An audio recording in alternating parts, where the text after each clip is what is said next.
அனைவருக்கும் எனது அன்பு கலந்த வணக்கங்கள். நான் உங்கள் அஸ்ட்ரோ சின்னதுரை, பிளிமிசை புத்தூர், பெரம்பலூர் மாவட்டம்.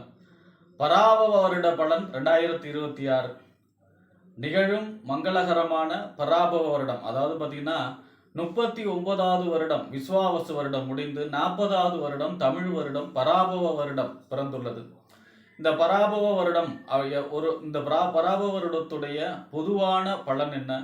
இந்த பராபவ வருடத்தில் நன்மை பெறும் ராசிகள், திருப்பு முனையை இதுவரைக்கும் கஷ்டப்பட்டுக்கிட்டு இருந்து திருப்பு முனையை பெறக்கூடிய ராசிகள் என்ன? இந்த பராபவ வருடத்துடைய சிறப்பு என்ன என்பதையெல்லாம் பற்றி இந்த காணொலியிலே பார்ப்போம். இது போன்ற தொடர்ந்து ஜோதிட தகவல்களை பெறவும், தமிழ் மாத ராசி பலன்களை தெரிந்து கொள்ளவும் நமது சேனல் அஸ்ட்ரோ சின்னதுரை சப்ஸ்கிரைப் செய்து கொள்ளுங்கள், லைக் பண்ணுங்க, நண்பர்களுக்கு ஷேர் பண்ணுங்க. அதாவது பார்த்தீங்கன்னா தமிழ் வருடம் மொத்தம் 60 வருடம். பிரபவ விபவ சுக்கில பிரமோதுத பிரஜோத்பத்தி ஆரம்பித்து குரோதன அட்சையில் முடியும். இப்போ இந்த 60 வருஷம் முடிஞ்சதுன்னா மறுபடியும் 60 வருஷம் ஃபஸ்ட்ல இருந்து ஆரம்பிக்கும். அட்சையில் முடிஞ்சு மறுபடியும் பார்த்தீங்கன்னா பிரபவில் ஆரம்பிச்சிடும். அதுபோல் பார்த்தீங்கன்னா இது 39வது வருடம் விஸ்வாவசு வருடம் முடிந்து 40வது வருடம் பராபவ வருடம் பிறந்துள்ளது. இந்த பராபவ வருடத்துடைய வருடாதிபதி யார் அப்படின்னா புதன். ஆனால் இந்த வருடத்துடைய ராஜா யார் அப்படின்னா குரு பகவான். நவகிரகத்திலேயே சுபகிரகம் அப்படின்னு சொல்லக்கூடிய குரு பகவான் தான் இந்த வருடத்துடைய ராஜா. அப்போ பார்த்தீங்கன்னா ஒரு நன்மையான வருடம் தான் இந்த பராபவ வருடம். குரு பகவான் இந்த வருடம் உச்சமும் அடைகிறார். ஜூன் 2ஆம் தேதியிலிருந்து பார்த்தீங்கன்னா உச்சம் கடகராசியில் உச்சமாகவும் அடைகிறார். 12 வருஷத்துக்கு ஒரு தடவை உச்சம் அடைகிறார். அந்த கடகராசியில் இந்த வருடம் உச்சம் அடைகிறார். அதை விட தன்னுடைய இந்த பராபவ வருடத்துடைய ராஜாவாக குரு வர்றதுனால மிக குருவுடைய ஆதிக்கம் நிறைந்த ஆண்டாகவே பராபவ வருடம் இருக்கிறது. குருவுடைய ஆதிக்கம் நிறைந்து இந்த வருடம் பார்த்திங்கன்னா சட்டம் ஒழுங்கு சிறப்பாக இருக்கும். அதாவது பார்த்திங்கன்னா குரு பார்த்திங்கன்னா நீதித்துறையை சொல்லக்கூடியது, டிசிப்ளின் ஒழுக்கத்தை சொல்லக்கூடியது. அப்போ அதனால் பார்த்திங்கன்னா எல்லா சட்டம் சீர்திருத்தங்கள்லாம் ஏற்பட்டு எல்லாமே கரெக்டாக இருக்கும். அதேமாரி தவறானவர்கள் எல்லாம் தண்டிக்கப்படக்கூடிய அமைப்பு, கருப்பு பணம், லஞ்ச ஊழல் பணம்லாம் வெளிக்கொண்டு வரக்கூடிய அமைப்பு. அதே மாதிரி பார்த்திங்கன்னா இந்த குரு பகவான் குரு பகவானுடைய ஆதிக்கம் நிறைந்த வருடமாக இருப்பதனால பார்த்தீங்கன்னா பொருளாதாரம், குரு தனக்காரகன், பொருளாதாரத்தில் பெரிய உலக அளவிலேயே பெரிய மாற்றங்கள் ஏற்படக்கூடிய அமைப்பு. அதே மாதிரி தங்கம் சம்பந்தமான விஷயங்கள்லையும் பெரிய மாற்றங்கள் ஏற்படக்கூடிய ஆண்டாக இந்த பராபவ வருடம் இருக்கும். ஏன்னா குருவுடைய ஆதிக்கம் நிறைந்த வருடம் அப்படிங்கிறதுனால. அதே மாதிரி குரு ஆன்மீகம் சம்பந்தமான வளர்ச்சி, முன் எப்போதும் இல்லாத ஆன்மீக சம்பந்தமான வளர்ச்சி இருக்கும். அவர்களுடைய நன்மைகள், குருமார்களுக்கு நன்மைகள் அதிகமாக ஏற்படக்கூடிய உண்மையான குரு யாருங்கிற அமைப்பெல்லாம் தெரிந்து கொள்ளக்கூடிய மக்களுக்கு அமைப்பு இருக்கும்.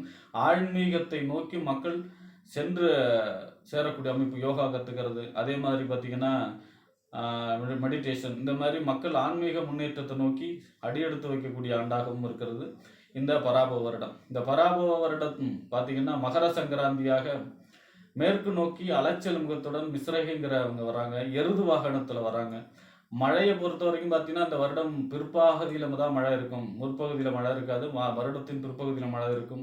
விவசாயம் பெருசாக நன்மைகளை செய்யாது. ஆனால் வளர்ப்பு பிராணிகள், ஆடு மாடு, இந்த கால்நடைகளால் நன்மைகள் ஏற்படும். மனிதர்களுக்கு பெரும்பாலும் நன்மையான வருடமாக இருக்காது அப்படிங்கிற அமைப்பும் சொல்லப்படுகிறது.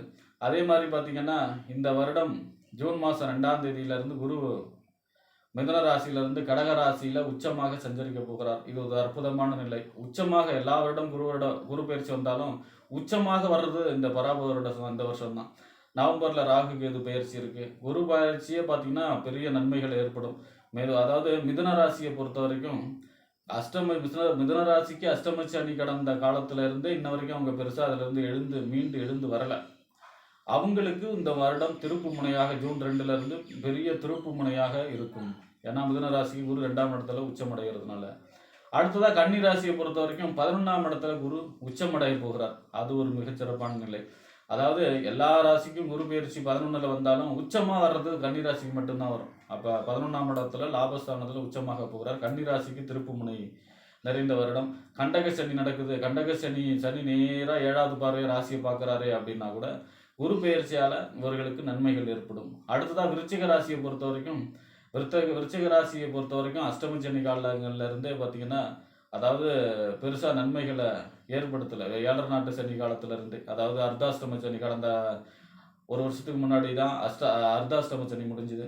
அதுலேருந்தே பார்த்தீங்கன்னா பெருசாக நன்மைகள் ஏற்படலை. மழை விட்டும் துவான விடாத மாதிரி குரு பார்த்தீங்கன்னா உங்கள் ராசிக்கு மறைந்துட்டார். அதனால் பார்த்தீங்கன்னா இப்போ 9ஆம் இடத்துக்கு வரப்போகிறார். அதாவது ஓடி போனவனுக்கு 9ஆம் இடத்து குரு, பாக்கிய குரு, அதிர்ஷ்ட குரு இந்த ஜூன் 2லேருந்து உங்களுக்கு விருச்சிக ராசிக்கும் ஒரு டேர்ன், அதாவது பார்த்தீங்கன்னா ஒரு திருப்புமுனை ஏற்படக்கூடிய ஆண்டு இந்த பராப வருடம். அடுத்ததான் மகர ராசி. மகர ராசி 7.5 வருஷமா பெருசாக நன்மைகள் அடையல.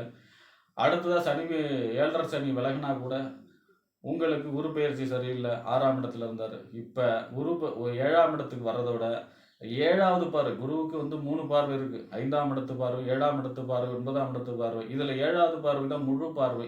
அந்த முழு பார்வையும் உங்க ராசி மேல பதிக்க போகிறார். அதுவும் உச்சமாக பதிக்க போகிறார். மகர ராசியை பொறுத்த வரைக்கும் ஒரு பெரிய பொற்காலம், நன்மை ஏற்படக்கூடிய காலம், திருப்புமுனை ஏற்படக்கூடிய காலம். அடுத்ததா பாத்தீங்கன்னா மீனராசி. மீனராசிக்கு ஜென்மசனி 7.5 சனியில ஜென்மசனி நடந்தா கூட இந்த குரு பயிற்சி ஒரு ஆறுதலான விஷயம். உங்க ராசிநாதன் தான் குரு உச்சமடைய போகிறார் 5ல. அதை விட 9வது பார்வை உங்க ராசியை பார்க்க போறார். அப்போ இது ஒரு மிக அற்புதமான டைம். இந்த ஜென்மசனியிலேருந்து தப்பிக்கக்கூடிய காலம். அதாவது ஒரு பெரிய குகையில் மாட்டிக்கிட்டா கூட அங்கே இருக்கிற ஒரு ஒரு வெளிச்சம், அங்கே ஒரு சேஃப்டியான ஒரு இடம் தங்கிறதுக்கு கிடைக்கிற மாதிரி தான். அதனால் இந்த மீனராசிக்கும் இந்த ஜூன் 2க்கு அப்புறம் பராபவ வருடத்தில் நன்மைகள் ஏற்படும், திருப்பு முனைகள் ஏற்படும். ஆக இந்த பராபவ வருடம் அப்படிங்கிறது குருவுடைய ஆதிக்கம் நிறைந்த வருடம், புதனுடைய வருடாதிபதியை கொண்ட வருடம் பராபவ வருடம்.